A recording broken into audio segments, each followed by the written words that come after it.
വിശുദ്ധ ലൂക്കായുടെ സുവിശേഷം 2-ാം അധ്യായം 1 മുതൽ 14 വരെയുള്ള തിരുവചനങ്ങൾ. യേശുവിൻ്റെ ജനനം. അക്കാലത്ത് ലോകമാസകലമുള്ള ജനങ്ങളുടെ പേര് എഴുതി ചേർക്കപ്പെടണമെന്ന് അഗസ്റ്റസ് സീസറിൽ നിന്ന് കൽപ്പന പുറപ്പെട്ടു. ക്വിരീനിയോസ് സിറിയായിൽ ദേശാധിപതി ആയിരിക്കുമ്പോൾ ആദ്യത്തെ ഈ പേരെഴുത്ത് നടന്നു. പേരെഴുതിക്കാനായി ഓരോരുത്തരും താന്താങ്ങളുടെ നഗരത്തിലേക്ക് പോയി.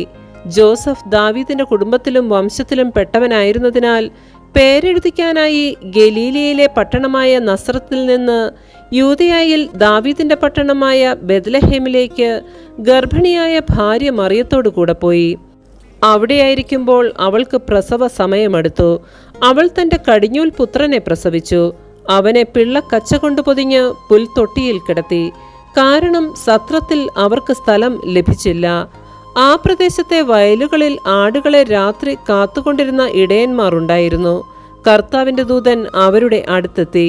കർത്താവിൻ്റെ മഹത്വം അവരുടെ മേൽ പ്രകാശിച്ചു. അവർ വളരെ ഭയപ്പെട്ടു. ദൂതൻ അവരോട് പറഞ്ഞു, ഭയപ്പെടേണ്ട, ഇതാ സകല ജനത്തിനും വേണ്ടിയുള്ള വലിയ സന്തോഷത്തിൻ്റെ സത്വാർത്ത ഞാൻ നിങ്ങളെ അറിയിക്കുന്നു. ദാവീദിന്റെ പട്ടണത്തിൽ നിങ്ങൾക്കായി ഒരു രക്ഷകൻ, കർത്താവായ ക്രിസ്തു ഇന്ന് ജനിച്ചിരിക്കുന്നു. ഇതായിരിക്കും നിങ്ങൾക്ക് അടയാളം. പിള്ള കച്ച കൊണ്ട് പൊതിഞ്ഞ് പുൽത്തൊട്ടിയിൽ കിടത്തിയിരിക്കുന്ന ഒരു ശിശുവിനെ നിങ്ങൾ കാണും.